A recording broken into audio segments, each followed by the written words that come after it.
Hello friends, welcome to Science Magnet. दोस्तों, digestive system का part number 2 हम लोग शुरू करने जा रहे हैं।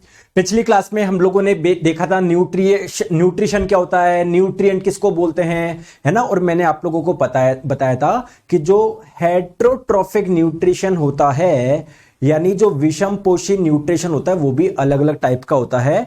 तो मैंने उसमें एक बताया था आप लोगों को, होलोजोइक न्यूट्रिशन।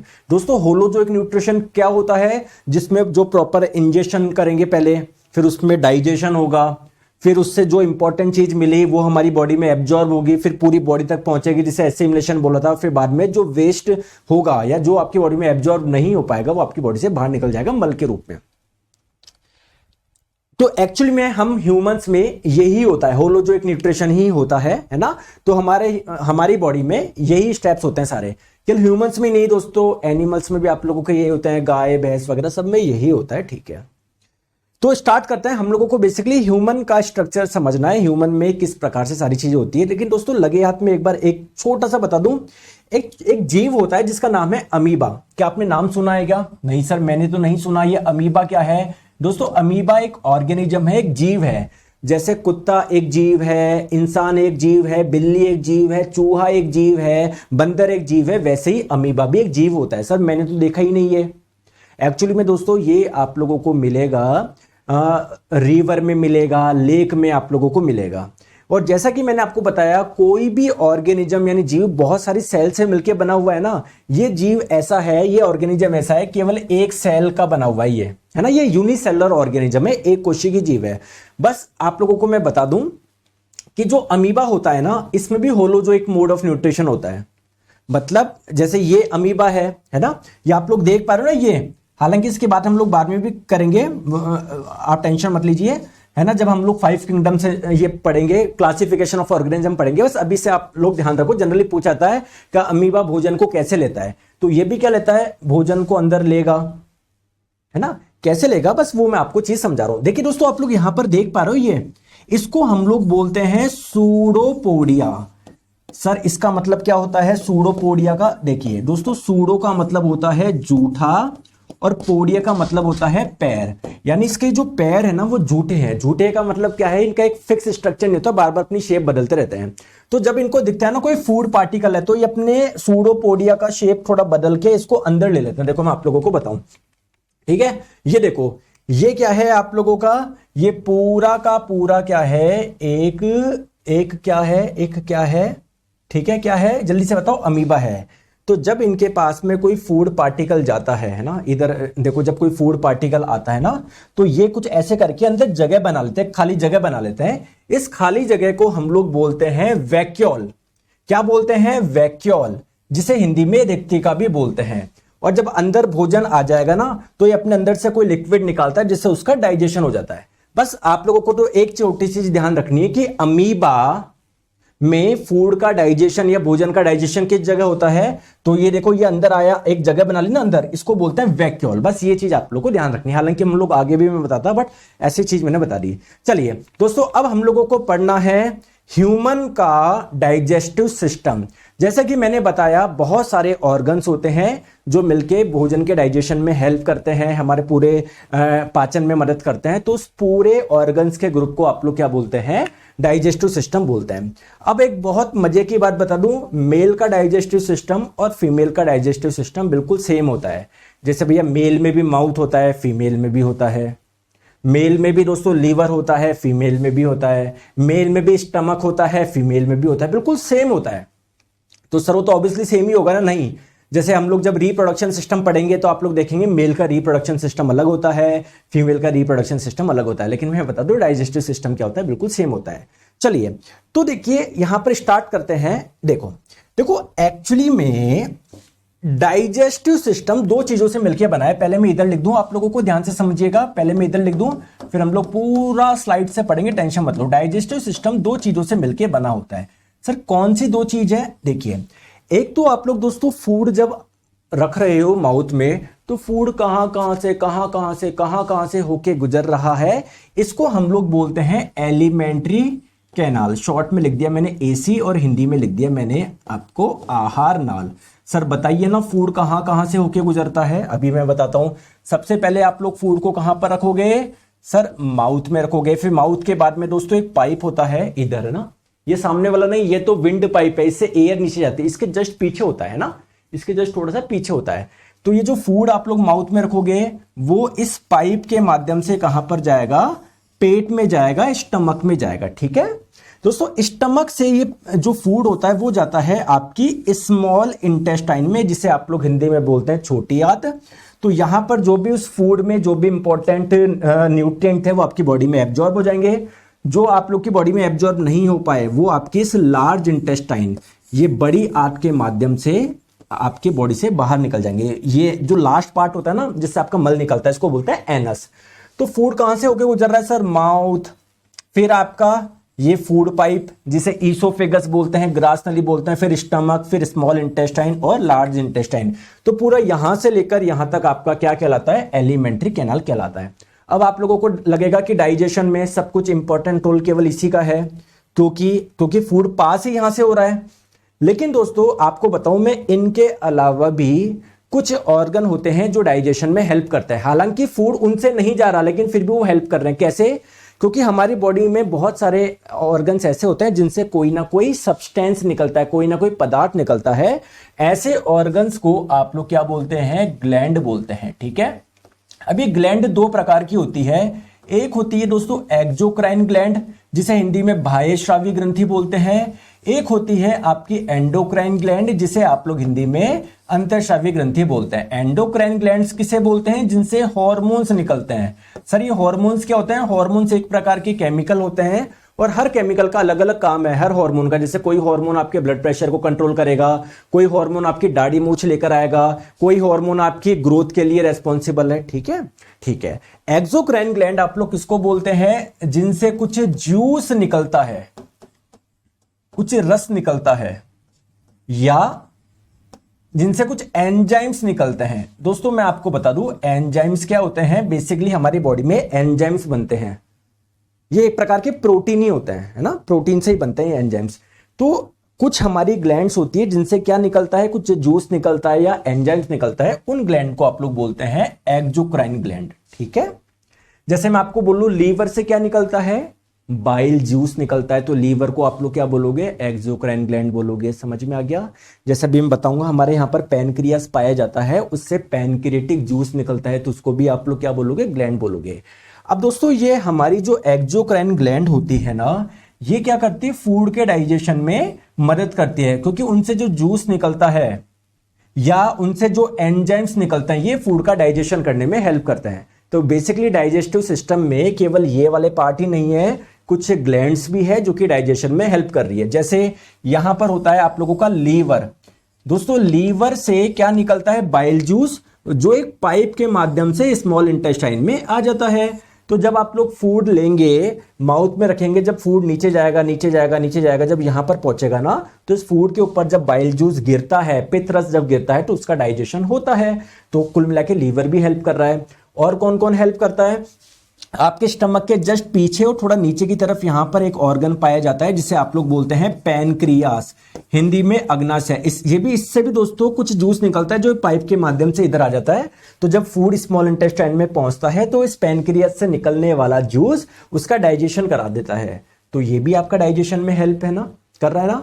तो कुल मिला के हमारा पूरा का पूरा डाइजेस्टिव सिस्टम दो चीजों के से मिलकर बना हुआ है। एक तो एलिमेंट्री कैनाल, किसको बोलेंगे? जहां से फूड होके गुजर रहा है। और एक ग्लैंड्स, ग्लैंड्स किसको बोलेंगे? जिससे कुछ जूस या कुछ एंजाइम्स निकल रहे हैं जो कि फूड का डाइजेशन करवा रहे हैं। ठीक है, चलिए, ठीक है। तो सीधे यहां पर आते हैं, सारी चीजें वही लिखी हुई है जो मैंने आप लोगों को बताई है। तो आप लोगों को ध्यान रखना है कि जो हमारा डाइजेस्टिव सिस्टम है ना, ह्यूमन का डाइजेस्टिव सिस्टम, उसके दो मेन कंपोनेंट है। एक तो है दोस्तों एलिमेंट्री कैनाल, जिसे आहार नाल बोलेंगे। एलिमेंट्री कैनाल किसको बोलेंगे? जहां से फूड होके गुजरता है। तो बताओ कहां कहां से होके गुजरता है फूड? सबसे पहले माउथ, फिर यहां पर आप लोगों का फूड पाइप जिसे ईसोफेगस भी बोलते हैं, फिर आपके कहां पर आता है? ये स्टमक में आता है, फिर स्मॉल इंटेस्टाइन में, फिर लार्ज इंटेस्टाइन में। ठीक है, ठीक है। लेकिन इसके अलावा भी कुछ और ऑर्गन है जो कि हेल्प करते हैं फूड के डाइजेशन में, अपने में से कुछ जूस निकाल के, एंजाइम निकाल के, ठीक है। तो आप लोग बोलोगे डाइजेस्टिव सिस्टम में एक तो एलिमेंट्री कैनाल इंपॉर्टेंट है और कुछ ग्लैंड्स होती है, कुछ इससे कुछ एसोसिएटेड, इससे संबंधित कुछ ग्लैंड होती है। चलिए पहले एलिमेंट्री कैनाल में बात करें, कहां से एलिमेंट्री कैनाल के पहले पार्ट की बात करें तो सबसे पहले फूड दोस्तों कहां पर जाएगा, माउथ में जाएगा। ये माउथ, इसको आप लोग बकल कैविटी भी बोलते हैं या माउथ भी बोल दीजिए। तो एक तो ये वाला पार्ट हो गया एलिमेंट्री कैनाल का। इसके बाद में फूड कहां पर आएगा, इस पाइप से नीचे आएगा जिसे आप लोग बोलते हैं ईसोफेगस। हिंदी में आप लोग इसे ग्रास नली भी बोलते हैं और इंग्लिश में आप लोग इसे फूड पाइप भी बोलते हैं, ठीक है। इसके बाद में फूड कहां पर आएगा, स्टमक में आएगा। तो स्टमक इसका पार्ट हो गया आमाशय, या जिसको आप लोग हिंदी में पेट भी बोल सकते हैं, ठीक है, या उदर भी बोल सकते हैं, उदर, ठीक है, उदर, बहुत बढ़िया। इसके बाद में फूड कहां पर जाएगा आपका स्मॉल इंटेस्टाइन में, यानी छोटी आंत में। फिर उसके बाद में कहां पर जाएगा, आपके लार्ज इंटेस्टाइन में जाएगा, ठीक है सर। ये तो आपको एलिमेंट्री कैनाल पूरी समझ में आ गया। हमको बताइए ग्लैंड कौन कौन सी होती है, आइए मैं आपको बताता हूं दोस्तों। एक्चुअली में हमारी माउथ में कुछ ग्लैंड्स पाई जाती है जिनसे सलाइवा बनता है, लार बनता है, उसको बोलते हैं सलेवरी ग्लैंड, लार ग्रंथियां। सर क्या ये फूड के डाइजेशन में हेल्प करती है क्या? बिल्कुल, क्योंकि दोस्तों इस सलाइवा में कुछ एंजाइम्स पाए जाते हैं। एंजाइम्स क्या होते हैं, ऐसे पदार्थ जो फूड का डाइजेशन कराते हैं, ये, ठीक है। तो कुल मिला के सलेवरी ग्लैंड इंपॉर्टेंट है डाइजेशन के लिए, बहुत बढ़िया। और भी ग्लैंड होती है, बिल्कुल बताता हूं दोस्तों। आपके पेट के अंदर की साइड, अंदर के साइड कुछ ग्लैंड पाई जाती है जिससे कुछ जूस निकलता है जो फूड का डाइजेशन करवाती है। तो ये भी आपके डाइजेशन में इंपॉर्टेंट रोल प्ले करती है। इनका नाम है दोस्तों गैस्ट्रिक ग्लैंड, जो कि आपके पेट में पाई जाती है। और बताओ, और जैसे कि मैंने बताया था आपको लीवर से निकलता है बाइल जूस, जो कि स्मॉल इंटेस्टाइन में आ जाता है और स्मॉल इंटेस्टाइन में जब फूड पहुंचता है तो उसका डाइजेशन करवाता है, लीवर हो जाएगा। और बताए दोस्तों, एक पेट के जस्ट नीचे और थोड़ा पीछे की ओर एक आपका ग्लैंड पाई जाता है जिसको बोलते हैं पैनक्रियास। ये आई होप आपको ये चीज समझ में आ गई होगी, बहुत बढ़िया। तो एक एक के बारे में स्टार्ट करें। सबसे पहले हम लोग समझते हैं आपके माउथ के बारे में, है ना, बकल कैविटी के बारे में। अब आप लोग बोलेंगे माउथ के बारे में क्या पढ़ना, क्यों नहीं पढ़ना यार, माउथ के अंदर बहुत सारी चीजें जो डाइजेशन करवाती है। सबसे पहले फूड, रोटी खाते हो तो टीथ बहुत इंपॉर्टेंट है, टंग बहुत इंपॉर्टेंट है। सर टंग कैसे? क्योंकि दोस्तों जो सलाइवा आप लोगों का बना मुंह के अंदर, उसको फूड में अच्छे से मिक्स करने का काम कौन करता है, टंग करता है ना। तो आइए सबसे पहले बकल कैविटी या माउथ के बारे में हम लोग समझते हैं। देखिए आपके माउथ में दो चीज बहुत इंपॉर्टेंट है। क्या हमारे माउथ के अंदर क्या होता है, एक तो सर टीथ होता है और एक टंग होती है ना। एक एक के बारे में समझेंगे, टेंशन मत लीजिए। चलिए तो हम लोग स्टडी करने जा रहे हैं सबसे पहले हमारी टीथ की। आप लोगों से क्वेश्चन में एग्जाम में ये पूछा जाता है स्टडी ऑफ टीथ क्या कहलाता है। दोस्तों ध्यान रखेंगे, स्टडी ऑफ टीथ को बोलते हैं डोंटोलॉजी। इसकी स्पेलिंग ओ से शुरू हो रही है, लेकिन इसको ओडोंटोलॉजी नहीं बोल के डोंटोलॉजी बोलेंगे। और जो इस दांतों का जो डॉक्टर होता है, ये स्पेशलिस्ट ऑफ टीथ जो होता है, उसको आप लोग क्या बोलते हैं, डेंटिस्ट बोलते हैं, ठीक है। तो पहला क्वेश्चन तो ये आता है कि सर टीथ होते कितने हैं। तो देखिए नंबर ऑफ टीथ की बात करें तो अगर एडल्ट की बात करें, है ना, या सबसे पहले बच्चे की बात करते हैं, चाइल्ड की बात करें, 3 से 4 साल तक के बच्चे तक की बात करें, 3 से 4 साल की उम्र के बच्चे तक की बात करें तो उसमें जो नंबर ऑफ टीथ होते हैं वो 20 होते हैं। एडल्ट की बात करें तो उनमें कितने होते हैं, 32 होते हैं, ठीक है। तो सबसे पहले हम लोग समझते हैं कि हम एडल्ट की बात करते हैं। एडल्ट में मैंने कितने बताया, 32 टीथ होते हैं, ठीक है। आपको पता है ये जो टीथ आपको मिलेंगे वो कहां पर मिलेंगे आप लोगों को, निचले जबड़े में और ऊपरी जबड़े में। दोस्तों जैसे नीचे है वैसे ऊपर है ना। तो अगर टोटल 32 टीथ में बात करूं तो निचले जबड़े में कितने हैं, 16, और बाकी के 16 कहां पर है, ऊपरी जबड़े में। अब हम लोगों को एक एक दांत के बारे में समझना है, क्योंकि सभी दांत एक जैसा नहीं है। आप लोग हाथ लगा के देखोगे, आगे के दांत थोड़े शार्प है, पीछे के दांत थोड़े से क्या है, मोटे से हैं, फ्लैट से हैं। समझ रहे हो बात को, क्लियर है, ठीक है। तो मैं इन 32 को क्यों समझू, केवल इन 16 को समझ लेता हूं, क्योंकि इन 16 को समझ में आ गया तो ऊपर वाले 16 भी समझ में आ जाएंगे। और इन 16 को भी क्यों समझू, मैं केवल और केवल केवल और केवल केवल और केवल इन 8 को समझ लूं, क्योंकि अगर ये 8 समझ में आ गए तो ये 8 वैसे की वैसे ही तो है, ठीक है। तो देखिए दोस्तों, इन 8 में स्टार्टिंग के जो 2 दांत होते हैं इनको हम लोग बोलते हैं इंसिजर। हिंदी में कृतंक। तो अगर मैं बात करूं इन 8 में से इंसीजर कितने हैं, आप लोग बोलोगे सर 2 इंसीजर है। ठीक है, इस इंसीजर के पास में एक शार्प दांत होता है, शार्प दांत होता है, इसको बोलते हैं कैनायन या क्यूस्पिड भी। तो अगर आप लोगों से पूछे इन 8 में कैनायन कितना होता है, आप लोग बोलोगे 1 होता है। ठीक है दोस्तों, इस कैनायन के पास में 2 होते हैं आप लोगों के प्रीमोलर। ठीक है, अग्र चवर्णक इसको हिंदी में बोलते हैं कितने, 2। और लास्ट के जो 3 दांत है ना, इसे आप लोग बोलते हैं मोलर यानी चवर्णक। तो इन 8 में 2 इंसीजर है, 1 कैनायन है, 2 प्रीमोलर है, 3 मोलर। इनको दोस्तों रिप्रेजेंट करा जाता है एक फॉर्मूले से, जैसे 2123 अपॉन 2123। इसका मतलब क्या है, इसमें 2 इंसीजर है, 1 कैनायन है, 2 प्रीमोलर है और 2 मोलर है। इसे ही हम लोग बोलते हैं टीथ फॉर्मूला। अगर एग्जाम में पूछा जाए टीथ फॉर्मूला क्या होता है, आप लोग सिंपल बोल दो 2123/2123। दोस्तों अगर आप लोग मुझे बताइए, मैं आपसे पूछूं हमारे पूरे दांत में, पूरे माउथ में टोटल इंसीजर कितने होते हैं, बताओ टोटल इंसीजर। सर यहां पर कितने, 2, तो यहां पर भी 2 होंगे। टोटल निचले जबड़े में 4 हो गए, ऊपर भी 4, टोटल कितने हो जाएंगे, 8 हो जाएंगे। ठीक है, अगर मैं पूछूं टोटल कैनायन कितना है, दोस्तों यहां पर कितने कैनायन है, 1 है, तो 1 ही यहां पर होगा, यानी टोटल नीचे 2 हो गए, 2 ऊपर, कैनायन कितना हो जाएगा, 4 हो जाएगा। समझ में आ गई बात को कैसे करना है। तो आप लोगों ने बेसिकली इनके बारे में देखा है, इनमें कितने इंसीजर है, इसमें कितने कैनायन है, कितने प्रीमोलर है, कितने मोलर है।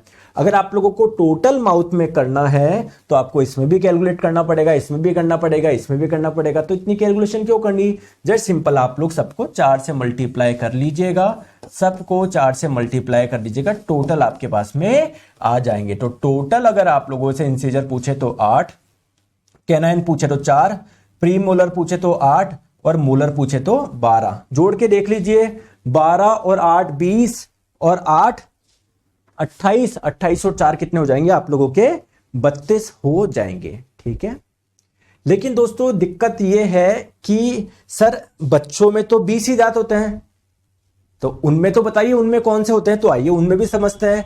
तो अगेन मैं वही बता रहा हूं, इनके निचले जबड़े में 10, ऊपरी जबड़े में 10। तो इन नीचे के बारे में समझने के लिए केवल हम लोग इन 5 के बारे में समझ लेते हैं, क्योंकि जैसे 5 यहां पर वैसे ही 5 यहां पर, यानी टोटल निचले जबड़े में 10 पर समझ में आ जाएंगे और वैसे के 10 ऊपर है। तो इस जो ये 5 है ना, इसमें सबसे पहले आप लोग ध्यान रखोगे, ये यहां पर भी क्या होते हैं, 2 इंसीजर होते हैं। क्या होते हैं, 2 इंसीजर होते हैं। दोस्तों अगर बात करें कैनायन की, तो कैनायन कितना होता है, 1 होता है, 1 होता है। ठीक है, बात करें प्रीमोलर की, यहां पर कोई भी प्रीमोलर नहीं होता है, प्रीमोलर 0। और आखिरी के 2 कौन से होते हैं, मोलर होते हैं। ठीक है, तो अगर मैं इनमें केवल इस वाले सेक्शन में बताऊं कौन कौन से दांत होते हैं, इसको रिप्रेजेंट करने की कोशिश करूं, तो क्या हो जाएगा आप लोगों का 2102/2102, जिसे आप लोग टीथ फॉर्मूला बोलेंगे। इसका मतलब क्या है कि इनमें ये जो 5 दांत है, इसमें इंसीजर कितने हैं, 2 है, कैनायन कितना है, 1 है, प्रीमोलर कितना है, 0 है, मोलर कितना है, 2 है। मेरा क्वेश्चन आप लोगों से इतना सा है, प्लीज ध्यान से आप लोग समझिएगा। अगर मैं आप लोगों से पूछूं कि बच्चों में टोटल मोलर कितने होते हैं, तो क्या करोगे भाई, आपने केवल यहां पर बताया 2 होते हैं, यहां पर भी तो 2 होंगे, यहां पर भी तो 2 होंगे, यहां पर भी तो होंगे, टोटल 4 से मल्टीप्लाई कर लीजिए। तो अगर आप लोगों से पूछा जाए कि बच्चों में कौन सा दांत नहीं पाया जाता, तो प्रीमोलर नहीं पाया जाता। दोस्तों एक चीज आप लोग ध्यान रखेंगे कि ये जो बच्चों के दांत होते हैं ना, इसे आप लोग मिल्क टीथ भी बोलते हैं। क्यों बोलते हैं मिल्क टीथ, यानी दूध के दांत क्यों बोलते हैं, क्योंकि दोस्तों ये दांत क्या होते हैं, 2 बार आते हैं। 2 बार आने का मतलब क्या है, ये एक बार टूट जाएगा फिर वापस आएगा। एडल्ट में क्या है, जैसे मान लो देखो बच्चे हैं, बच्चों के पास में टोटल दांत कितने हैं, 20 है। जब ये बड़े हो जाएंगे तो 12 दांत और उगेंगे, टोटल कितने हो जाएंगे, 32 हो जाएंगे। बहुत बढ़िया। लेकिन दोस्तों ये 20 दांत अगर टूट गए या टूट जाते हैं तो वापस आ जाएंगे, कोई दिक्कत नहीं है। लेकिन अगर ये 12 दांत टूट गए तो कभी जीवन में वापस नहीं आएंगे, जीवन में एक ही बार आते हैं, ध्यान रखिएगा। तो ये 20 दांत ऐसे हैं जो जीवन में 2 बार आते हैं, ये दांत ऐसे हैं जो केवल 1 बार आते हैं। समझ में आ गया। जैसे मैं आपको बोलूं, अगर किसी ने अपना 3rd मोलर निकलवा रखा है, टूट गया हो तो देख कभी वापस आया क्या, देखना ऐसे कैसे रखा होगा वो, मतलब जगह खाली है, वापस नहीं आएगा वो, ठीक है ना, समझिए बात को, ठीक है। ठीक है सर, माउथ में आपने मुझे टीथ के बारे में समझाया, लेकिन सर आपने मुझे बताया टीथ हमारे पास में 4 प्रकार के होते हैं, इंसिजर, फिर कैनाइन, फिर प्रीमोलर, फिर आखिरी के मोलर। लेकिन सर इन 4 प्रकार के दांतों के बारे में बताइए किसका क्या काम है, अभी बताते हैं, टेंशन मत लो। देखो दोस्तों, सबसे पहले एक चीज ध्यान रखिएगा कि हमारा कोई भी दांत होता है ना, जैसे मान लो ये आपके मसूड़ है, तो जो दांत होता है ना वो आप लोगों के कुछ पार्ट मसूड़ों के अंदर होता है, कुछ पार्ट बाहर होता है, हमको तो केवल ये वाला पार्ट ही तो दिखता है। तो जो पार्ट बाहर होता है मसूड़ों के, उसे आप लोग बोलते हैं क्राउन, हिंदी में शिखर।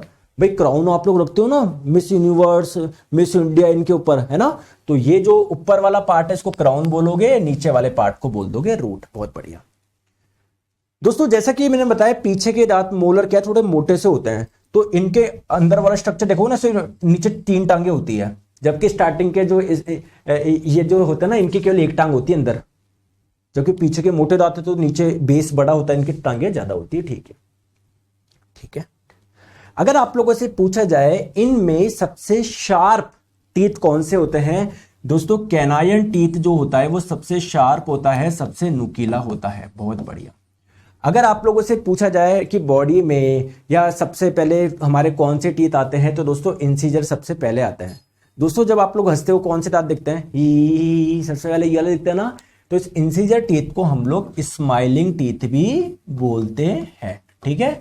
और ध्यान रखिएगा सबसे पहले ये ही आप लोगों के आते हैं, कौन से वाले, इंसीजर, हिंदी में बताओ कृतंक, ठीक है। आ जाओ, तो इंसीजर, अब इस इंसीजर टूथ का काम क्या है सर ये मुझे बताओ।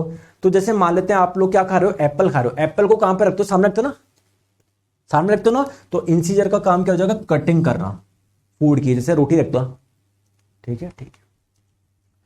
दोस्तों कैनाइन का काम क्या है, कैनाइन का काम होता है दोस्तों टीयरिंग। जैसे जो शेर वगैरह जो है ना कार्निवोर होते हैं, जो मांसाहारी होते हैं, उनमें ये दांत बहुत काम में आता है। जैसे शेर मांस को फाड़ता है ना, टीयरिंग करता है, उसमें ये कैनाइन बहुत बहुत इंपॉर्टेंट है, टीयरिंग, ठीक है। दोस्तों बात करते हैं प्री मोलर का, तो प्री मोलर का काम क्या होता है, पीसने के लिए, कुछ अखरोट वगैरह कुछ खा रहे हो इसके लिए पीसने के लिए। दोस्तों मोलर या मैं बोलूं ग्राइंडिंग के लिए, ठीक है। मोलर का काम क्या है, इसका भी ग्राइंडिंग और फाइन ग्राइंडिंग के लिए, और फाइन और बारीक पीसने के लिए। पहले इधर रखोगे फिर इधर चल जाएगा वो और बारीक पीसने के लिए, ठीक है। तो आई होप आपको इन चारों में डिफरेंस समझ में आ गया होगा, ठीक है। दोस्तों आप लोग बोलेंगे कि सर एक वर्ड बार बार आता है विजडम टीथ या विजडम टूथ, जिसे अक्ल दाढ़ बोलते हैं, सर इसके बारे में भी समझाओ। देखो देखो दोस्तों, आपके यहां पर आप लोग ध्यान से समझो, आपके कितने मोलर होते हैं टोटल, एडल्ट में बात करें 3 मोलर होता है, ये पहला, ये दूसरा, ये तीसरा, ठीक है। ये थर्ड मोलर की बात करो, है ना, यहां पर थर्ड मोलर यहां पर भी होगा, यहां पर भी होगा, ऊपर भी होगा और इधर ऊपर भी होगा, ठीक है। मतलब बिल्कुल कोने कोने वाले दांत, आखिरी आखिरी वाले। दोस्तों एक्चुअली में ये वाला दांत हमारे सबसे बाद में आता है, 18 से 21 साल तक की उम्र में आता है। तो सर अगर बाद में आता है तो क्या करें। दोस्तों अक्ल आपको कब आती है, पहले आ जाती है कि नहीं, धीरे धीरे धीरे आती है ना। तो दोस्तों ये दांत सबसे बाद में आता है, इसीलिए हम लोग इसको विजडम टीथ बोलते हैं। हम लोग ये मान के चलते हैं कि यार चलो भैया ये दांत आ गई, चल अक्ल आ गई। हालांकि कोई साइंटिफिक ये नहीं है कि ये दांत आएगा तब आपकी बुद्धि आएगी, नहीं, जस्ट ऐसे ही हमने इसको नाम दे दिया विजडम टीथ, यानी अकल दांत। क्लियर है दोस्तों। तो बेसिकली हमारी 18 साल से उम्र के बाद में आता है ये दांत, ठीक है। अगर आप लोगों से पूछा जाए हमारी बॉडी में टोटल विजडम टूथ कितने होते हैं, तो 4 होते हैं भाई। एक थर्ड मोलर को आप लोग बोल रहे हो तो एक ही रहा, एक वो रहा, निचले जबड़े में 2 गए, ऊपरी जबड़े में भी 2, ठीक है। चलिए ठीक है, तो बेसिकली कौन से दांत होते हैं, मोलर्स ही होते हैं आप लोगों के, और कुछ अलग नहीं है ये।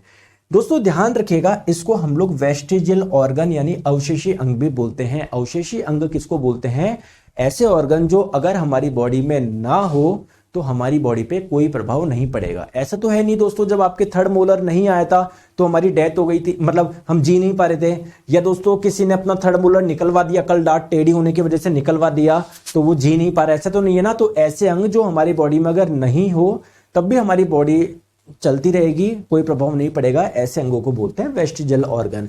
दोस्तों इसके कोई और एग्जाम्पल भी है क्या, बिल्कुल सर इसके और एग्जाम्पल भी है, अदर एग्जाम्पल्स। क्लियर है क्या, अदर एग्जाम्पल्स बताओ और कौन से हो जाएंगे इसके एग्जाम्पल। दोस्तों अपेंडिक्स होता है, अभी मैं आगे बताऊंगा अपेंडिक्स क्या होता है। अपेंडिक्स भी इसका एग्जांपल है। हमारे ईयर की मसल्स अगर ये नहीं हो तब भी हमारे बॉडी पे कोई प्रभाव नहीं पड़ेगा। एक जब हम लोग स्केलेटल सिस्टम पढ़ेंगे तब देखेंगे हमारे यहाँ पर एक बोन होती है, वो भी ना हो तो कोई प्रभाव नहीं पड़ता है ना। तो अभी के लिए केवल आप लोग इसी पे ध्यान रखिए क्योंकि हमारा इसी से संबंधित हम लोग पढ़ रहे हैं, ठीक है। चलिए अब दोस्तों दांत होता कैसे, बनता कैसे है सर, ये थोड़ा सा बताओ ना, आ जाओ। दोस्तों जैसे मान लो ये आपका दांत है, अंदर है ना, कुछ पार्ट अंदर है, मसूड़ों के अंदर कुछ पार्ट बाहर है, ठीक है। दोस्तों दांत को अगर ऊपर से काटू ना, जैसे मैं दांत का ऐसे काट लू ना, ऐसे काट लू, जैसे मान लो भी दांत आपका ऐसा है, मान लो इसका कुछ पार्ट अंदर है, दांत ऐसा है, अब ऊपर से ऐसे काटता हूँ खच खच खच खच, तो अंदर देखो ना ये माल दिखेगा ये। तो देखो हमारे टीथ की सबसे आउटर लेयर है ना जो व्हाइट वाली है, इसको हम लोग बोलते हैं, इसका नाम है इनेमल। और ये इनेमल जो है ना हमारी बॉडी का सबसे हार्डेस्ट पार्ट है। हार्डेस्ट बोले तो कठोरतम भाग है, कठोरतम भाग है। क्लियर है, चले आगे, ठीक है। दोस्तों इस इनेमल के जस्ट नीचे क्या होता है, क्या होता है, डेंटाइन होता है, बहुत बढ़िया। और दोस्तों इसके जस्ट नीचे जगह होती है, जगह, खाली जगह देख रहे हो, इसको बोलते हैं कैविटी, पल्प कैविटी। एक्चुअली में इसमें वो ब्लड वेसल्स होती है जो ब्लड को ऊपर लेके जाती है, क्योंकि दोस्तों जब ब्लड आएगा, ब्लड के माध्यम से विटामिन कैल्शियम पूरी बॉडी में जाते हैं, तो ये कैल्शियम विटामिन से इसको मिलेंगे अच्छे से, ठीक है। आपने सुना होगा अगर आपके दोस्तों इसमें पस भर गया ना तो फिर इसको निकाला जाता है, इसको आरसीटी कराई जाती है, रूट कैनाल ट्रीटमेंट। इतना जरा डिटेल में नहीं जाएंगे, बस आप लोग ध्यान रखिएगा। दांत का सबसे ऊपरी भाग होता है ना, ये जो व्हाइटिश वाला पार्ट होता है वो आपका कहलाता है इनेमल। और अगर आप लोगों से पूछे इनेमल बना किसका होता है तो आप लोग बोलोगे कैल्शियम कार्बोनेट और कैल्शियम फॉस्फेट का ये है बना होता है, बहुत बढ़िया। चलिए अब बात करते हैं एक छोटी सी बात कि सर माउथ में टीथ होते हैं, बहुत बढ़िया, टंग होते हैं, ये भी बढ़िया। सर लगे हाथ ये भी बता दो ना कि माउथ में सैलिवरी ग्लैंड भी तो होती है, लार ग्रंथियां भी तो, लगे हाथ इसको भी बताओ ना। बिल्कुल बताते हैं दोस्तों, हमारे माउथ में सैलिवरी ग्लैंड पाई जाती है। सैलिवरी ग्लैंड किससे होती है, जिससे सलाइवा बनता है। तो सर ये 3 टाइप की होती है। एक होती है पैरोटिड ग्लैंड जो कान के जस्ट पार्ट में पाई जाती है, एक इधर मिलेगी और एक इधर मिलेगी, ठीक है। एक होती है दोस्तों आप लोगों की सब मैंडिबुलर, एक इधर और एक इधर, ठीक है। एक होती है आप लोगों की सबलिंगुअल ग्लैंड। टोटल 3 टाइप की सैलिवरी ग्लैंड पाई जाती है। सर इनका काम क्या है, इसका काम है सलाइवा बनाना, लार बनाना, ठीक है। आइए इन तीनों के बारे में हम लोग समझते हैं, ठीक है। थोड़ा सा मैं बेसिक एक चीज बता दूं सर, एक मुझे बताओ कि फूड का डाइजेशन कैसे कराएगा सलाइवा। देखो मैंने बताया, देखो एक छोटी सी बात समझो, जैसे मान लो मैं आपको बोलूं कि आपके पास में एक कागज है, इस कागज को आप लोगों को छोटा करना है, फाड़ना है, तो आप लोगों एक तो फाड़ फूड़ के ऐसे छोटा कर दोगे। दूसरा तरीका क्या है, मैं अगर इस पे पानी डाल दूं, इसको बहुत गीला करके ऐसे बस चिन्ना सा चिपका दूं, कितना छोटा सा बन जाएगा, समझ रहे हो ना। तो सिमिलरली दोस्तों जूस का भी यही काम है, एंजाइम्स का भी यही काम है, फूड पे गिर के उसको बिल्कुल उसका डाइजेशन कर देगा। क्लियर है, ठीक है। तो देखो सबसे पहले ध्यान रखो, आपका जो सलाइवा बनता है ना, इसमें एक एंजाइम पाया जाता है जिसका नाम है टाइलिन, जिसका क्या है नाम, टाइलिन। एक्चुअली इस एंजाइम का नाम होता है एमाइलेज, और ये सलाइवा में पाया जा रहा है ये, तो इसको हम लोग बोलते हैं सैलिवरी एमाइलेज, सैलिवरी एमाइलेज, ठीक है। और इसी को हम लोग टाइलिन के नाम से भी जानते हैं। सर ये क्या करता है, जो आप लोग फूड लेते हो ना, फूड लेते हो, इस फूड में क्या होता है, कार्बोहाइड्रेट, प्रोटीन, फैट सब होता है, तो किसका डाइजेशन करेगा, कार्बोहाइड्रेट का। कौन सा कार्बोहाइड्रेट, कार्बोहाइड्रेट तो अलग अलग टाइप का होता है। एक कार्बोहाइड्रेट होता है स्टार्च, जो कि कहां पर मिलता है, अनाजों में, सब्जियों में। तो जब आप लोग स्टार्च खाते हो ना, देखो स्टार्च किससे मिलकर बना होता है, बहुत सारे ग्लूकोज से मिलकर बना हुआ होता है। इसका मतलब अगर आपको स्टार्च से अलग अलग ग्लूकोज मिल गए तो आप लोग क्या बोलोगे, डाइजेशन हो गया ना। लेकिन एक्चुअली में यहां पर जो स्टार्च होता है ना, वो किस में टूट जाता है, माल्टोज में, ग्लूकोज में नहीं टूटा। जब ग्लूकोज में टूट जाएगा तो हम लोग बोल देंगे कंप्लीट डाइजेशन हो गया, यानी भी पूरा डाइजेशन नहीं हुआ, और अभी तो यार फूड नीचे जाएगा, बाकी काम आगे हो जाएगा, अभी केवल माल्टोज में टूट रहा है। माल्टोज क्या होता है, ये 2-2 यूनिट कहलाती है, ग्लूकोज की 2-2 यूनिट कहलाती है। जब ये 2-2 यूनिट से भी सिंगल बन जाएगी, यानी ग्लूकोज बन जाएगा, तब आप लोग बोलोगे कंप्लीट डाइजेशन हुआ है। अभी केवल क्या काम हुआ है, स्टार्च माल्टोज में कन्वर्ट हुआ है। किसकी मदद से? टाइलिन एंजाइम की मदद से। कहां पर मिला? सलाइवा में, लार में आपको मिला। ठीक है, ठीक है। तो जो सलाइवरी ग्लैंड होती है जिनसे सलाइवा निकला, उसमें कौन सा एंजाइम मिल रहा है? सलाइवरी एमाइलेज, या इसे आप लोग टाइलिन भी बोलते हैं। ये क्या करेगा ये सलाइवरी एमाइलेज? सर ये स्टार्च को माल्टोज में तोड़ देगा। ठीक है, ठीक है। अब मैंने आपको बताया 3 टाइप की ग्लैंड होती है। कौन कौन सी होती है? एक मैंने आपको बताया पैरोटिड, एक सबलिंगुअल और एक सबमैंडिबुलर। आप लोगों से ये क्वेश्चन पूछ लिया जाता है, इनमें साइड में सबसे बड़ी कौन है? आप मुझे बताओ तीनों में सबसे बड़ी कौन सी है? ये तो छोटी दिख रही है, ये वाली बड़ी दिख रही है ना, पैरोटिड। तो आप लोग बोलोगे पैरोटिड जो होती है ना वो सबसे बड़ी होती है। लेकिन दोस्तों सबसे ज्यादा सलाइवा, लार ये नहीं बनाती। सबसे ज्यादा जो सलाइवा बनाती है वो ये नहीं बनाती। भी बताऊंगा कौन बनाता है। इसके लोकेशन पूछे पैरोटिड की तो कान के पास में होती है, नियर द ईयर्स। बहुत बढ़िया, ठीक है। ये संख्या में 2 होती है, एक इस कान के पास में, एक इस कान के पास में, पेयर में पाई जाती है। ठीक है दोस्तों, एक है सबलिंगुअल ग्लैंड। ये कहां पर होती है? जो आपकी टंग होती है ना, इसके नीचे थोड़े पीछे की तरफ होती है। ठीक है ना। ये सबसे छोटी होती है, स्मॉलेस्ट होती है आप लोगों की। एक होती है सबमैंडिबुलर, ये आप लोगों के जबड़ा होता है ना, निचला जबड़ा, उसके भी थोड़ा नीचे होता है। ठीक है, बिलो द लोअर जो। दोस्तों जितना भी सलाइवा बनता है उसका 70 से 75% इस वाली ग्लैंड से बनता है। ये भी आप लोग ध्यान रखें। ठीक है, बहुत बढ़िया। आ जाओ, अब हम लोग बात करते हैं माउथ के अंदर क्या क्या होता है। टीथ होता है, सर आपने समझा दिया। सलेवरी ग्लैंड होती है, सर आपने समझा दिया। और क्या होता है? टंग होता है। दोस्तों इस टंग के बारे में हम लोग समझते हैं। दोस्तों टंग का क्या काम है? सर इससे टेस्ट का सेंस होता है, स्वाद का अनुभव होता है। और क्या काम होता है? दोस्तों फूड में सलाइवा को अच्छे से मिक्स करने का काम भी कौन करता है? टंग करता है। दोस्तों टंग में क्या पाए जाते हैं मैं आप लोगों को बता दूं। जैसे अगर आप लोग सोच रहे हो कि है ना यहां से ही सब सारे स्वाद का अनुभव हो जाएगा, नहीं। टंग के अलग अलग पार्ट से अलग अलग स्वाद का अनुभव होता है, वो मैं भी आपको बताऊंगा। बिल्कुल भी आप लोग परेशान ना हो। तो आप लोग क्या बोलोगे? टंग का एक काम तो मैंने बता दिया टेस्ट के लिए, और एक क्या है? Help in turning over the food so that saliva can be properly mix in it. Saliva, लार प्रॉपर्ली मिक्स हो पाए फूड में, वो काम भी कौन करेगा? टंग करेगा आप लोगों का। ठीक है, ठीक है। चलिए दोस्तों मैं आप लोगों को यहीं पर बताता हूं। यहां पर मैंने एक इमेज लगा रखी है। यहां पर आप लोग देखोगे एक्चुअली में आपके टंग का जो बिल्कुल नीचे टॉप टिप वाला पार्ट होता है ना, इससे सॉल्टी यानी नमकीन स्वाद का अनुभव होता है। आप लोग इमेज में देख पा रहे होंगे। दोस्तों इस वाले पार्ट से अगर बात कर, देखो ये वाला पार्ट पूरा का पूरा, ये वाला पार्ट, ये वाला पार्ट, ये वाला पार्ट, इससे स्वीट यानी मीठे स्वाद का अनुभव होता है। दोस्तों अगर आप लोग इस किनारों पे देखोगे, इस पे तो इससे सौर यानी खट्टे स्वाद का अनुभव होता है। और इस टंग के बिल्कुल आखिरी में बात करें तो उससे बिटर यानी कड़वे स्वाद का अनुभव होता है।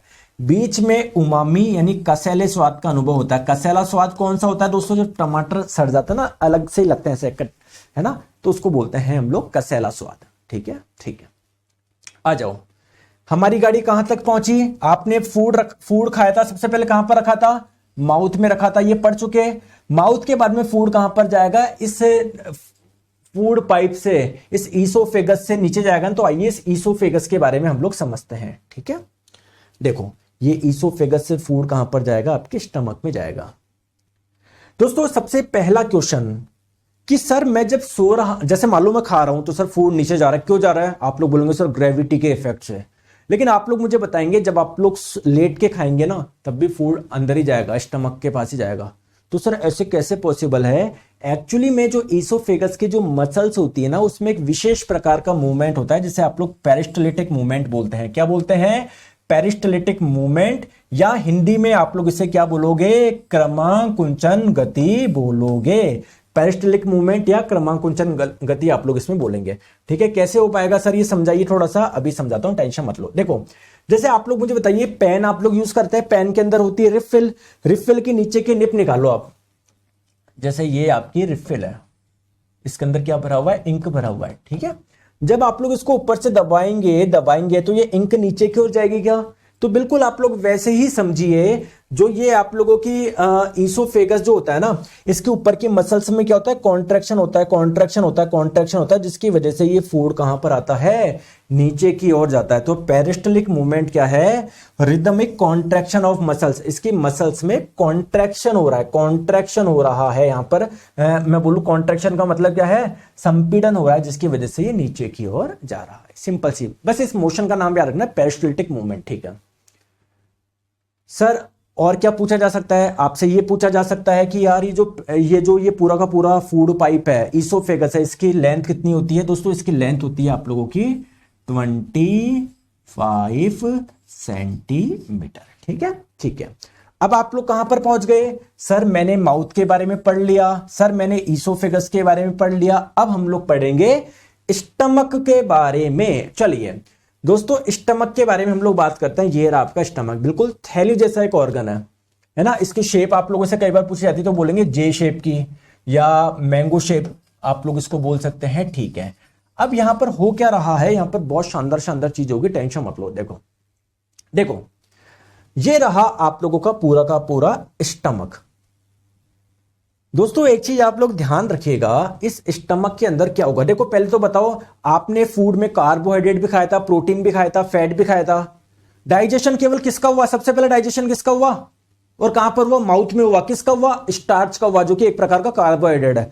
प्रोटीन का कुछ नहीं हुआ, फैट का कुछ नहीं हुआ। चलो वो भोजन चला गया नीचे, पेट में पहुंच गया।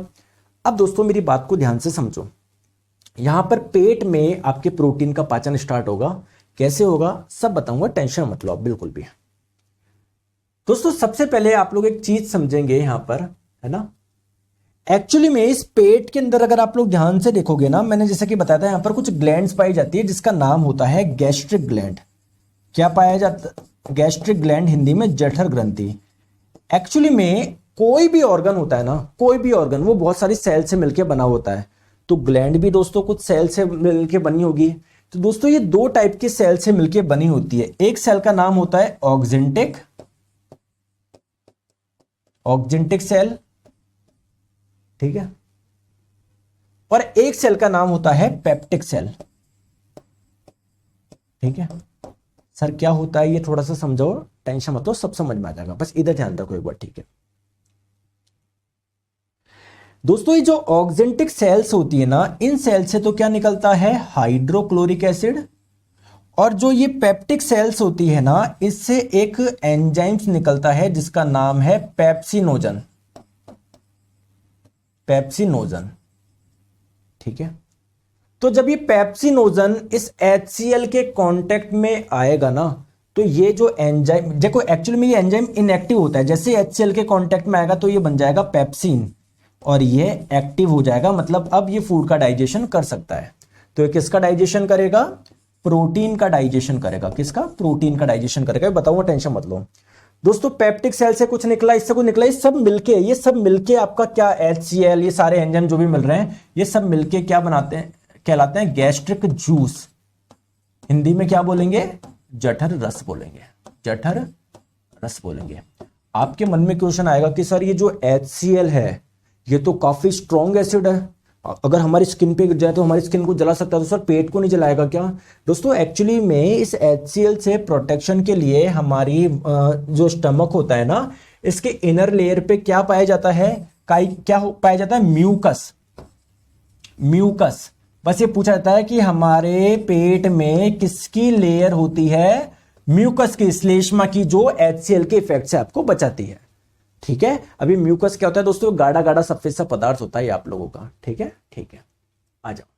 तो देखो मैं आपको बताता, गैस्ट्रिक ग्लैंड में दो प्रकार की सेल पाई जाती है। एक तो ठीक है, एक तो दोस्तों ऑक्जेंटिक, जिसे पैरिटल सेल भी बोलेंगे, और एक होता है पेप्टिक, जिसे चीफ सेल भी बोलते हैं। दोस्तों ऑक्जेंटिक सेल से क्या होगा, मैंने बताया, इससे हाइड्रोक्लोरिक एसिड बनेगा, इससे क्या बनेगा, एक एंजाइम बनेगा। आइए तो ध्यान रखिएगा, ऑक्जेंटिक सेल से क्या बनता है, हाइड्रोक्लोरिक एसिड बनता है। दोस्तों हाइड्रोक्लोरिक एसिड का क्या क्या काम है, मैं बता दूं सर, पहला काम तो बता दूं क्या काम है, पहला काम तो बता दूं क्या क्या काम है। देखिए जो आप लोग फूड खाओगे, हो सकता है उसमें कुछ बैक्टीरिया हो, तो जब पेट में जाएगा ना, उस फूड में अगर कुछ बैक्टीरिया है तो उस बैक्टीरिया को मार देगा HCl। ठीक है दोस्तों दूसरा काम क्या है, दूसरा काम मैं बताता हूं। देखो एक्चुअली में पहले इसको देखो, इससे एक एंजाइम बना, इस एंजाइम का नाम क्या था, इस एंजाइम का नाम क्या था, पेप्सिनोजन, पेप्सिनोजन, ठीक है दोस्तों। ये पेप्सिनोजन एक्चुअली में इनएक्टिव होता है, अक्रिय होता है। जब इस पे HCl पड़ जाता है या HCl के कांटेक्ट में आता है तो ये कन्वर्ट हो जाता है पेप्सिन में, जो कि क्या है, एक एक्टिव एंजाइम है। सिमिलरली दोस्तों इससे एक एंजाइम और बनता है जिसका नाम है प्रोरेनिन। ये भी जब HCl के कांटेक्ट में आएगा तो किस में कन्वर्ट हो जाएगा, रेनिन में। ये भी क्या होता है, एक एक्टिव एंजाइम है। सर समझ में आ गए, दो एंजाइम है, लेकिन डाइजेशन किस चीज का करेंगे दोस्तों, ये डाइजेशन करेंगे प्रोटीन का। कैसे, देखो एक्चुअली में ध्यान रखो एक छोटी सी बात दोस्तों, कार्बोहाइड्रेट जब ग्लूकोज में टूट जाएगा ना तो आप लोग बोलोगे कार्बोहाइड्रेट का कंप्लीट डाइजेशन हो गया। सिमिलरली दोस्तों प्रोटीन किससे मिलके बना होता है, अमीनो एसिड से मिलके बना होता है। जब प्रोटीन आपका कंप्लीट अमीनो एसिड में टूट जाएगा तो आप लोग बोलोगे कि सर प्रोटीन का कंप्लीट डाइजेशन हो गया। दोस्तों फैट का जब कंप्लीट डाइजेशन होगा ना, इससे आप लोगों को क्या मिलेगा, फैटी एसिड, या फिर आप लोग बोल सकते हो फैटी एसिड मिलके बनाते हैं फैट। तो अगर फैट से फैटी एसिड मिल रहा है आपको तो आप लोग बोलोगे फैट का कंप्लीट डाइजेशन हो गया। ठीक है, क्लियर है, क्लियर है, ठीक है। अब जैसे आपने भोजन लिया था उसमें प्रोटीन भी था, जब नीचे जाएगा ना तो एक्चुअली में प्रोटीन पे जब पेप्सिन एंजाइम गिरेगा, ये कांटेक्ट में आएगा तो ये आपका किस में कन्वर्ट हो जाएगा, पेप्टोन में, या आप लोग इसको पेप्टाइड भी बोल सकते हो। अगर दोस्तों ये प्रोटीन से यहीं पर अमीनो एसिड बन जाता तो आप लोग बोलते हैं पेट में कंप्लीट डाइजेशन हो गया, लेकिन कंप्लीट नहीं हुआ, पार्शियल डाइजेशन हुआ है। बहुत बढ़िया। सिमिलरली दोस्तों एक प्रोटीन और होता है कैसिन नाम का, जो आपके मिल्क में पाया जाता है। जनरली बच्चे जब दूध पिए, बच्चे ज्यादा माता का दूध पीते हैं ना, तो उनमें कैसिन ज्यादा कंज्यूम कर रहे हैं वो, तो जब उस पर रेनिन पड़ता है तो ये किस में टूट जाता है, पैरा कैसिन में, फिर फाइनली और किस में टूट जाता है आप लोगों का, पेप्टाइड में। कुल मिला के प्रोटीन से आपको क्या मिला, पेप्टाइड मिला। जब ये पेप्टाइड, अभी तो फूड अभी नीचे भी जाएगा स्मॉल इंटेस्टाइन में, तो जब वहां पर क्या हो जाएगा, ये पेप्टाइड अमीनो एसिड में टूट जाएगा, तब आप लोग बोलोगे कि भैया प्रोटीन का डाइजेशन हो गया। लेकिन अभी क्या हुआ है, पार्शियल ही डाइजेशन हुआ है। बहुत बढ़िया। चलिए दोस्तों एक बहुत शानदार चीज बताऊं, कोई सुना है क्या आपने कि हमारे पेट में अल्सर हो गया, डॉक्टर ने बताया अल्सर हो गया। दोस्तों एक्चुअली में अभी मैंने बताया हमारे स्टमक के इनर लेयर, इनर में किसकी लेयर पाई जाती है, म्यूकस की, जो कि क्या करता है, HCl के इफेक्ट से आपको बचाएगा। लेकिन दोस्तों एक बैक्टीरिया होता है जिसका नाम है H. पाइलोरी। अगर ये बैक्टीरिया आपकी बॉडी में चला गया, इसने आपको, तो ये आपकी बॉडी में चला गया ना, तो ये म्यूकस की लेयर को क्या करता है, डैमेज करना स्टार्ट करता है। तो अगर डैमेज करना स्टार्ट कर देगा तो HCl अब पेट के कांटेक्ट में आएगा और आपके पेट में क्या हो जाएंगे, घाव हो जाएंगे। इसे ही आप लोग क्या बोलते हैं, अल्सर बोलते हैं। तो स्टमक अल्सर क्या होता है, आई होप आपको समझ में आ गया होगा। चलिए तो आई होप यहां तक सब समझ में आया है। हम लोगों ने अभी तक कहां तक पढ़ा है, सर आपने केवल अभी हमें माउथ पढ़ाया है, आपने ये ईसोफेगस पढ़ाया है, आपने पेट पढ़ाया है, आपने छोटी आंत नहीं पढ़ाया, आपने बड़ी आंत अभी नहीं पढ़ाया, आपने लीवर नहीं पढ़ाया, पैनक्रियास नहीं पढ़ाया, है ना, नहीं पढ़ाया ना, तो पढ़ते हैं। तो ये वाला काम भी हो गया, ये भी हो गया, ये भी हो गया। आइए अब स्मॉल इंटेस्टाइन पे चलते हैं, छोटी आंत पे चलते हैं। है ना, ये रहा आपके, जैसे स्टमक से जब आप लोगों का फूड आएगा ना तो आपके कहां पर जाएगा, स्मॉल इंटेस्टाइन में जाएगा। सबसे पहला क्वेश्चन ये पूछा था स्मॉल इंटेस्टाइन में कि सर इसकी लेंथ कितनी होती है। दोस्तों इसकी लेंथ होती है 6 से 6.5 मीटर। आप लोग बोलोगे सर बड़ी आंत की भी बता दो, सर लार्ज इंटेस्टाइन की होती है 1.5 मीटर ही, तो सर लेंथ तो सर इसकी ज्यादा है तो इसको बड़ी बोलना चाहिए था। एक्चुअली में दोस्तों इसका डायमीटर बहुत कम है, इसका थिकनेस बहुत कम है। देखो ये ऐसे घूम रही है अंदर, है ना, अंदर से घूम रही है। अगर आप लोग ध्यान से देखोगे ना, ऐसे ये ऐसे घूम रही है, तो इसका डायमीटर क्या है, बहुत कम है। कितना है सर, केवल 1 इंची है। लार्ज का क्या है, 2.5 इंच है, इसलिए उसका है, उसको हम लोग लार्ज इंटेस्टाइन बोल रहे हैं। तो छोटी आंत के बारे में मैंने 2 चीज बताई, ठीक है। दोस्तों एक चीज आप लोग और ध्यान रखेंगे कि ये जो आप लोगों की छोटी आंत होती है ना, इसके 3 पार्ट होते हैं। एक तो सबसे ऊपर वाला, एक मिड वाला और एक सबसे नीचे वाला। तो सबसे ऊपर वाला पार्ट जो कि सबसे ऊपर वाला पार्ट जो कि स्टमक के कांटेक्ट में है, इसे आप लोग बोलते हैं ड्यूडेनम। क्या बोलते हैं? ड्यूडेनम। क्या बोलते हैं? ड्यूडेनम, है ना, इंग्लिश में याद रखना है आपको।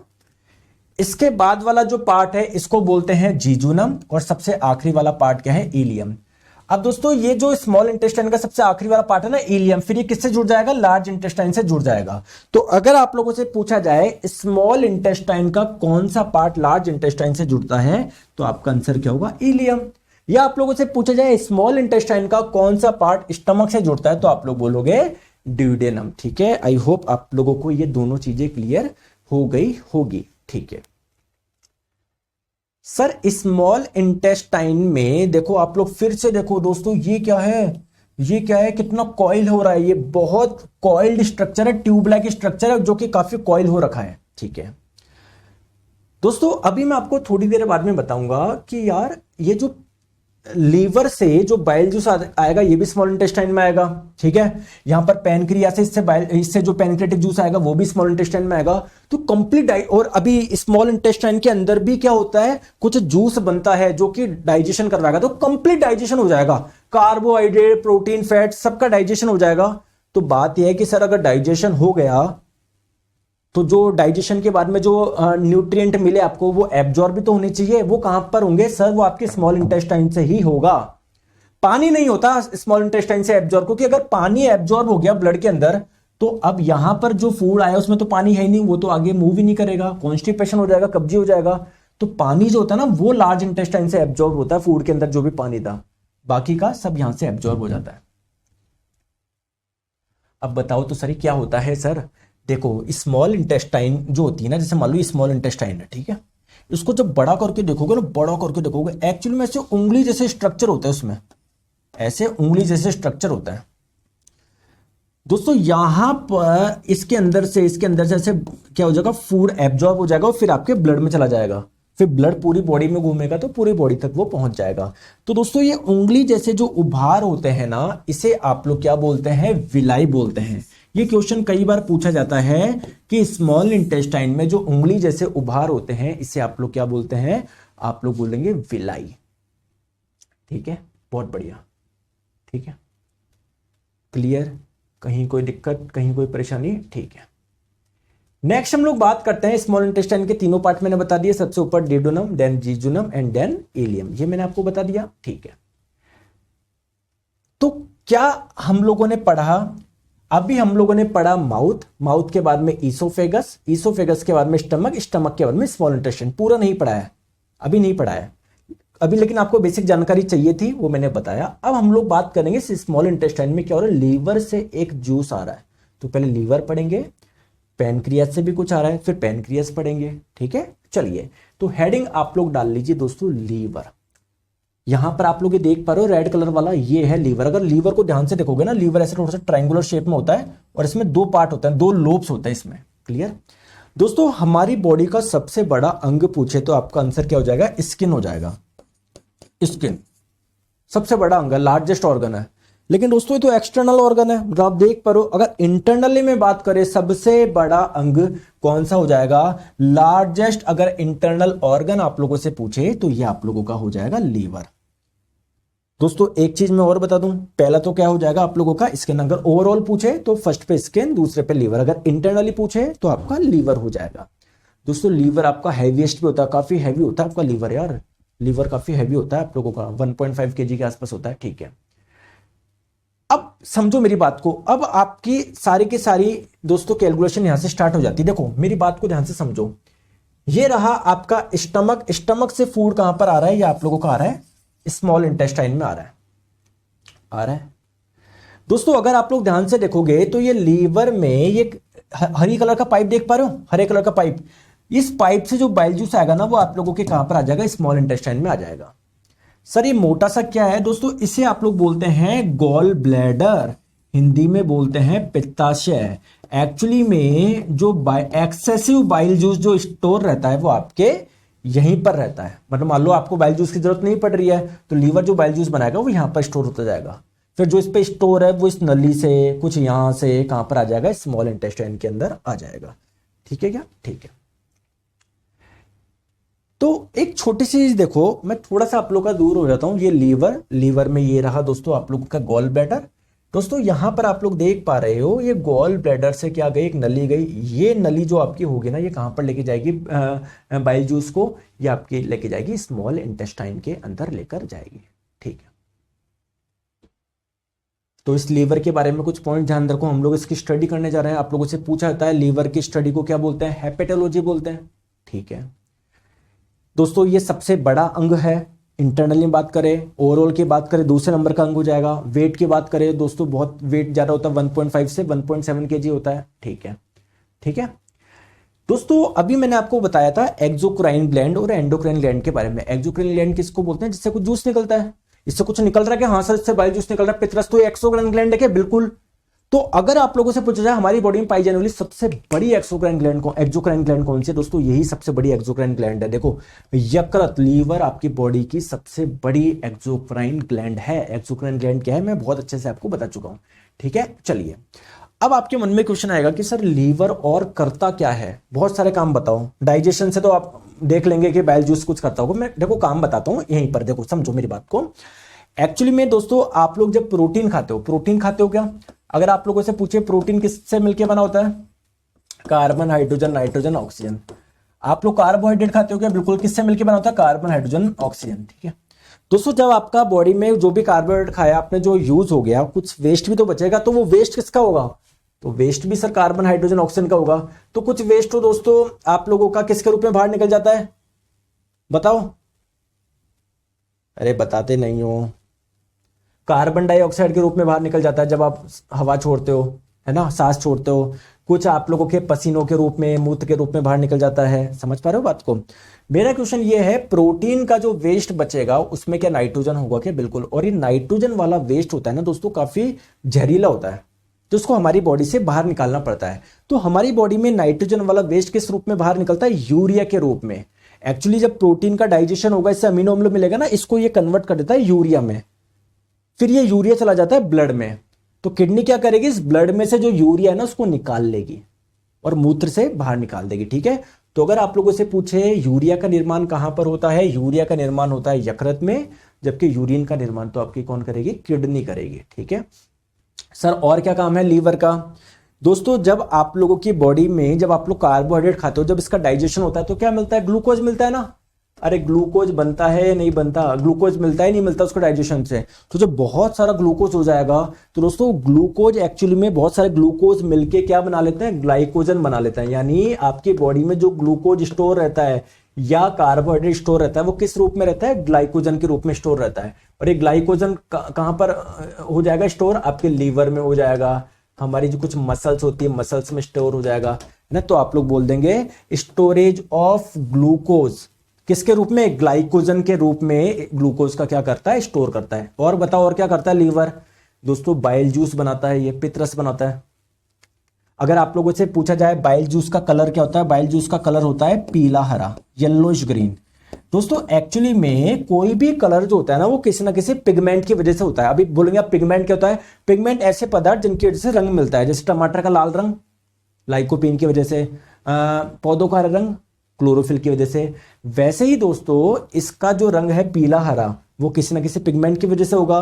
तो पीला कलर तो होता है बिलीरुबिन की वजह से और हरा कलर होता है बिलीवर्डिन की वजह से। ठीक है, तो आप लोग ध्यान रखेंगे, बिलीरुबिन की वजह से पीला रंग मिलता है और बिलीवर्डिन की वजह से हरा रंग मिलता है। ठीक है, ठीक है। और बताओ सर, दोस्तों कोई व्यक्ति अगर अल्कोहल पीता है तो उस अल्कोहल का मेटाबॉलिज्म, अल्कोहल को पचाने का काम या अल्कोहल को आपकी बॉडी से हटाने का काम कौन करता है। देखो एक्चुअली में एक सिंपल सा टर्म याद रखो कि जो लीवर होता है ना, वो डिटॉक्सिफाई करने का काम करता है। डिटॉक्सिफाई का मतलब क्या है, अगर आपकी बॉडी में कोई भी टॉक्सिक सब्सटेंस आता है तो उसके प्रभाव को कम करना, डिटॉक्सिफाई करने का काम किसका है, किसका है, अरे लीवर का है।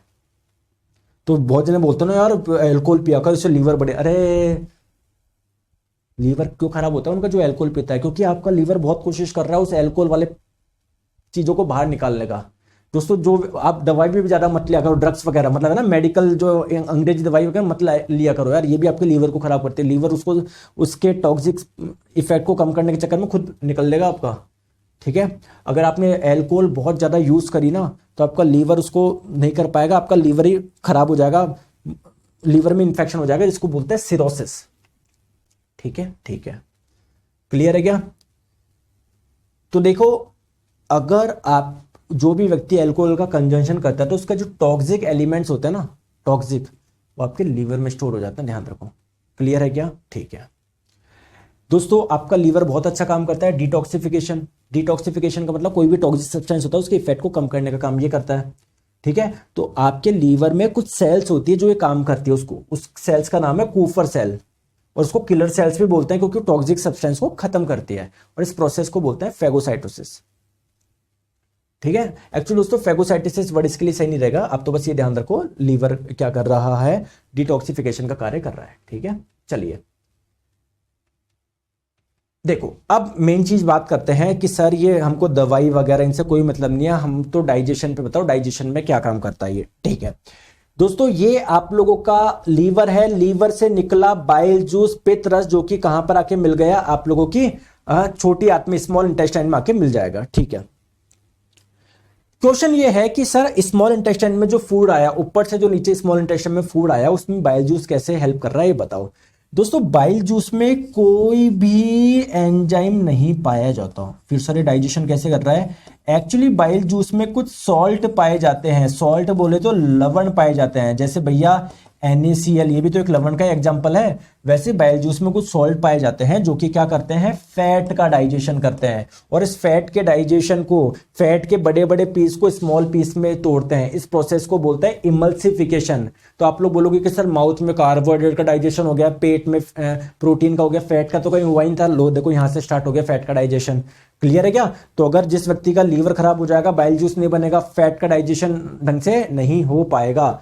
समझ में आ गई बात को? ठीक है, तो अगर आप लोगों से पूछा जाए सर कितना बाइल जूस बनता है, 600 से 700 ml बनता है प्रतिदिन। ठीक है सर, इसकी पीएच कितनी होती है, 7.9 से 8.5। इसका रंग क्या होता है? इसका रंग होता है पीला हरा, पीला हरा, yellow green, yellow green, green तो होता है बिलीवर्डिन की वजह से, येलो होता है बिलीरुबिन की वजह से। क्लियर है क्या? अब देखो, ये एक्चुअली में जो बाइल जूस होता है उसमें क्या होता है सर, किससे मिलके बना? तो उसमें वाटर भी होता है, कुछ सॉल्ट्स भी होते हैं, पिगमेंट मैंने बता दिया, कुछ कोलेस्ट्रॉल, फॉस्फोलिपिड, तो ये सॉल्ट होता है ना उसके अंदर, वही क्या करते हैं, डाइजेशन कराते हैं। ठीक है, ध्यान रखना कोई भी एंजाइम नहीं पाया जाता, एंजाइम कोई सा भी नहीं पाया जाता। तो दोस्तों, इस वीडियो में हम लोग यहां तक ही रखेंगे। मैंने आप लोगों को क्या क्या बताया, क्या क्या बताया, माउथ के बारे में, इसोफेगस के बारे में, है ना, आपके स्टमक के बारे में, लीवर के बारे में, और स्मॉल इंटेस्टाइन के बारे में। बाकी की चर्चा करेंगे दोस्तों नेक्स्ट क्लास में। अच्छे से पढ़ाई करो, आपका एक भी क्वेश्चन अटकने वाला नहीं है, बस जैसे मैं पढ़ा रहा हूं ध्यान से आप लोग समझिए। आपके लिए फ्री टेस्ट सीरीज भी है, जब पूरा चैप्टर हो जाए उसका टेस्ट भी आप लोग लगाइए। नोट्स आप चाहे तो बना लीजिए, वरना जनरल साइंस इंजेक्शन बुक आप लोग खरीद लीजिए, जो मैंने यहाँ पर पढ़ा रहा हूँ उसका ही प्रॉपर हैंड रिटन है, आपको नोट्स बनाने की समस्या दूर हो जाएगी। Thank you so much.